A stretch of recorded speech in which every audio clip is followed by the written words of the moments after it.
जय श्री राधे। श्री हरिवंश राधा वल्लभ लाल की जय। श्री हरिवंश महाप्रभु की जय। परम पूज्य गुरुदेव महाराज की जय जय हो। बहुत बहुत स्वागत है आप सभी का श्री चैतन्य चरितावली में। चैतन्य महाप्रभु का अद्भुत चरित्र हमें लाडली लाल की कृपा से श्रवण करने को मिल रहा है। आज हम श्रवण करेंगे अद्वैताचार्य को श्याम सुंदर रूप के दर्शन। बड़ा ही अद्भुत अध्याय। पर इसे शुरू करने से पहले आइए महाप्रभु को प्रसन्नता प्रदान करने वाले हरि नाम को गा लेते हैं। मेरे साथ साथ आप भी गाइए। हरे कृष्ण कृष्ण कृष्ण हरे हरे, हरे राम राम राम हरे हरे। हरे कृष्णा राधे राधे। ददाति प्रतिगृह्णति गुह्यमाख्याति पृच्छति, भुक्ते भोज्यते चैव षड्विधम प्रीति लक्षणम। अर्थात अपने प्रेम को मान सम्मान तथा जो वस्तु अपने को अत्यंत प्रिय प्रतीत होती हो उसे प्रदान करना, उसकी दी हुई वस्तुओं को प्रेम से ग्रहण करना, अपनी गोप्य से भी गोप्य बातों को उनके सम्मुख प्रकट करना, उससे उसके हृदय की आंतरिक बातों को पूछना, स्वयं उसके यहाँ भोजन करना और उसे खूब प्रेम के साथ अपने हाथों से भोजन कराना। ये 6 प्रीति के लक्षण हैं। प्रेम में छोटेपन का भाव ही नहीं रहता। प्रेमी अपने प्रिय को सदा बड़ा ही समझता है। भगवान भक्त प्रिय हैं। जहाँ भक्त उन्हें अपना सर्वस्व समझते हैं वहाँ वे भी भक्त को अपना सर्वस्व समझते हैं। भक्त के प्रति श्रद्धा का भाव प्रदर्शित करते हुए भगवान स्वयं कहते हैं, मैं भक्तों के पीछे पीछे इस कारण फिरा करता हूँ कि उनकी पदधूलि उड़कर मेरे ऊपर पड़ जाए और मैं उससे पावन हो जाऊं। आहा, अद्भुत। जगत को पावन बनाने वाले प्रभु के ये भाव हैं। भक्त उनका दिन रात्रि भजन करते हैं। वे भी कहते हैं, जो मेरा जिस रूप से भजन करता है मैं भी उसका उसी रूप से भजन करता हूँ। विश्व के एकमात्र भजनीय भगवान की लीला तो देखिए। प्रेम का कैसा अनोखा दृष्टांत है। जो विशंभर हैं, चर अचर सभी प्राणियों का जो सदा पालन पोषण करते हैं, जिनके संकल्प मात्र से संपूर्ण विश्व त्रस्त हो जाता है, वे कहते हैं, जो कोई मुझे भक्ति से कुछ दे देता है मैं उसे ही प्रसन्नता से स्वीकार कर लेता हूँ। पत्ता खाने की चीज नहीं है, फूल सूंघने की वस्तु है, जल पीने की, अन्न या फल ही खाए जाते हैं। प्रेम में पागल हुए भगवान कहते हैं, यदि मुझे कोई भक्ति भाव से पत्र पुष्प फल जल ही दे देता है तो मैं उसे ही अमूल्य वस्तु समझकर संतुष्ट मन से खा लेता हूँ। पत्ते और फूलों को भी खा जाते हैं, इसीलिए ये अशनामी इसी क्रिया का प्रयोग करते हैं। धन्य है ऐसे खाने को। क्यों ना हो, प्रेम में ये पार्थिव पदार्थ ही थोड़े खाए जाते हैं। असली तृप्ति का कारण तो उन पदार्थों से ओतप्रोत से भरा हुआ प्रेम है। उस प्रेम को ही खाकर प्रभु परम प्रसन्न होते हैं। प्रेम है ही ऐसी वस्तु, उसका जहाँ भी समावेश हो जाएगा वही पदार्थ सुखमय, मधुमय, आनंदमय और तृप्तिकारक बन जाएगा। जय हो। उस दिन संकीर्तन के अनंतर दूसरे तीसरे दिन फिर अद्वैताचार्य शांतिपुर ही चले गए। उनके मन में अब भी प्रभु के प्रति संदेह के भाव बने हुए थे। उनका मन अब भी दुविधा में था कि हमारे इष्ट देव ही हैं या कोई और।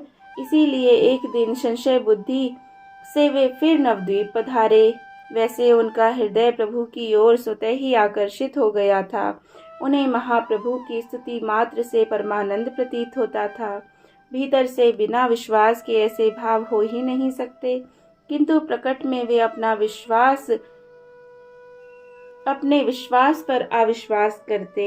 उस समय प्रभु श्रीवास पंडित के यहाँ भक्तों के साथ श्री कृष्ण कथा कर रहे थे। आचार्य को आया देखकर प्रभु भक्तों के सहित उनके सम्मान के निमित्त उठ खड़े हुए। प्रभु ने बड़ी श्रद्धा सहित आचार्य के लिए प्रणाम किया और आचार्य भी लजाते हुए अपने श्वेत बालों से प्रभु के पाद पद्मों की पराग को पोंछा। उपस्थित सभी भक्तों को आचार्य ने प्रेमालिंगन दान दिया और प्रभु के साथ वे सुखपूर्वक बैठ गए। सबके बैठ जाने पर प्रभु ने मुस्कुराते हुए कहा, यहाँ पर सीतापति विराजमान हैं, किसी को भय भले हो, हमें तो कुछ भय नहीं, वे हमारा शमन ना कर सकेंगे। अद्वैताचार्य की पत्नी का नाम सीता देवी था। प्रभु का लक्ष्य उन्हीं की ओर था। कुछ बनावटी गंभीरता धारण करते हुए तथा अपने चारों ओर देखते हुए आचार्य ने कहा, यहाँ रघुनाथ तो दृष्टिगोचर होते नहीं, हाँ यदुनाथ अवश्य विराजमान हैं। जय जय। प्रभु इस उत्तर को सुनकर कुछ लज्जित से हुए। बात को उड़ाने के निमित्त कहने लगे, देखिए हम तो चिरकाल से आशा लगाए बैठे थे कि हम सभी लोग आपकी छत्र छाया में रहकर श्री कृष्ण कीर्तन करेंगे, किंतु आप शांतिपुर जा विराजे, ऐसा हम लोगों से क्या अपराध बन गया है। अद्वैताचार्य इसका कुछ उत्तर नहीं देने पाए थे कि बीच में ही श्रीवास पंडित बोल उठे। अद्वैताचार्य का तो नाम ही अद्वैत है, इसीलिए वे शांतिपुर में निवास कर रहे हैं। अब आपका आविर्भाव नवद्वीप रूपी नवधा भक्ति के पीठ में हुआ। उसमें विराजमान होकर नित्यानंद उसका रसास्वादन कर रहे हैं। अद्वैत भी शांतिपुर छोड़कर इस नित्यानंद पूर्ण पीठ में आकर गौर गुणगान द्वारा अपने को नित्यानंद में बनाना चाहते हैं। अभी ये द्वैत अद्वैत की दुविधा में हैं।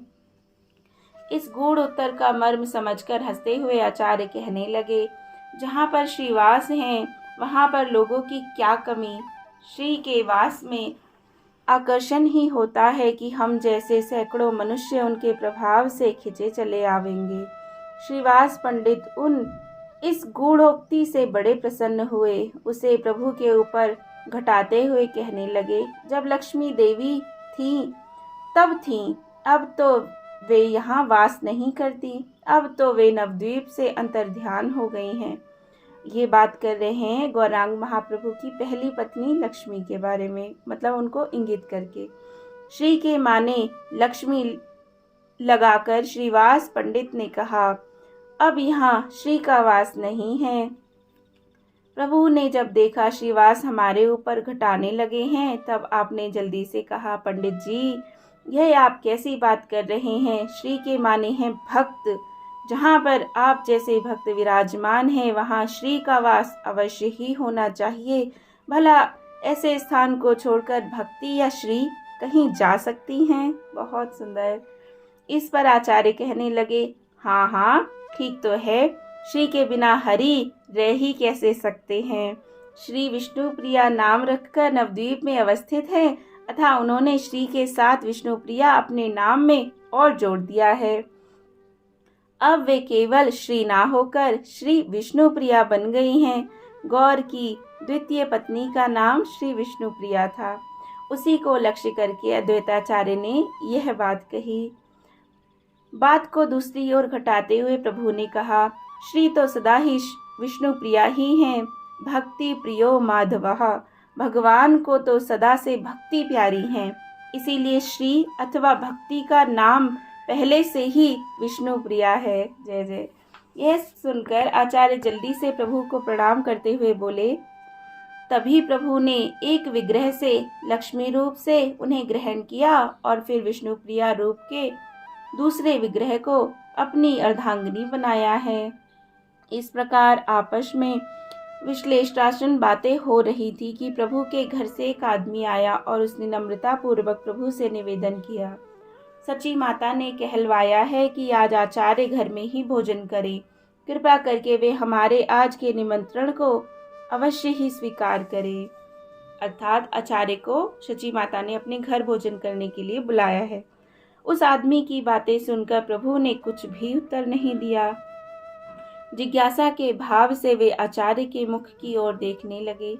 प्रभु के भाव को समझकर आचार्य कहने लगे, हमारा अहोभाग्य जो जगन माता ने हमें भोजन के लिए निमंत्रित किया है, इसे हम अपना सौभाग्य ही समझते हैं। बीच में ही बात को काटते हुए श्रीवास पंडित बोल उठे, इस सौभाग्य सुख को अकेले ही लूटोगे या दूसरों को भी साझी बनाओगे? हम तो उन्हें अकेले कभी इस आनंद का उपभोग ना करने देंगे।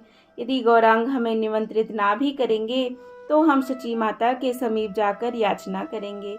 वे तो साक्षात अन्नपूर्णा ही ठहरी, उनके दरबार से कोई निराश होकर थोड़े ही लौट सकता है। आचार्य महाशय, तुम्हारी अकेले ही दाल नहीं गलने की, हमें भी साथ ले चलना पड़ेगा। जय जय। आचार्य अद्वैत और महाप्रभु तो दोनों ही सिलहट निवासी ब्राह्मण थे, किंतु दोनों का परस्पर में खान पान एक नहीं था। इसी बात को जानने के निमित्त कुछ संकोच के साथ प्रभु ने कहा, भोजन की क्या बात है, सर्वस्व आपका है, किंतु आचार्य को 2 आदमियों के लिए भात बनाने में कष्ट होगा। इस पर आचार्य बीच में बोल उठे, मुझे क्यों कष्ट होने का? कष्ट होगा तो सची माता को होगा, सो वे तो जगन माता ठहरी, वे कष्ट को कष्ट मानती ही नहीं। यदि वे बनाने में असमर्थ होंगी तो फिर हमको ही बनाना होगा। इस उत्तर से प्रभु समझ गए कि आचार्य को अब हमारे घर का भात खाने में किसी प्रकार की आपत्ति नहीं। अर्थात आचार्य ब्राह्मण कुल के थे, तो वो इनके यहाँ पर थोड़ा भोजन में अंतर था, तो नहीं पाया करते थे पहले। असल में प्रेम की किसी प्रकार का निश्चित नियम है ही नहीं। ये नहीं कह सकते कि सभी प्रेम सामाजिक नियमों को भंग कर दें या सभी प्रेमी अन्य लोगों की भांति सामाजिक नियमों का पालन ही करें। इनके लिए कोई निश्चित नियम नहीं। भगवान राम जैसे सर्वश्रेष्ठ प्रेमी ने सीता परीक्षा, सीता परित्याग और लक्ष्मण परित्याग जैसे असह्य और वेदनापूर्ण कार्य को इसलिए किया कि जिससे लोक संग्रह का धर्म अक्षुण्ण बना रहे। इसके विपरीत भगवान श्री कृष्ण ने प्रेम के पीछे सामाजिक नियमों की कोई परवाह नहीं की। अभी देखा जाता है बहुत से अत्यंत प्रेमी सामाजिक और धार्मिक नियमों में दृढ़ रहकर बर्ताव करते हैं। बहुत से इन सब की उपेक्षा भी करते देखे गए हैं। इसीलिए प्रेम पंथ के लिए कोई निश्चित नियम निर्धारित नहीं किया जा सकता। यह तो नियमों से रहित अलौकिक पंथ है। आचार्य के लिए प्रभु के घर में क्या संकोच होना था जब उन्होंने अपना सर्वस्व प्रभु के पाद पद्मों में समर्पित कर दिया। स्वीकृति लेकर वह मनुष्य माता से कहने चला गया। इधर आचार्य ने धीरे से कोई बात श्रीवास पंडित के कान में कही।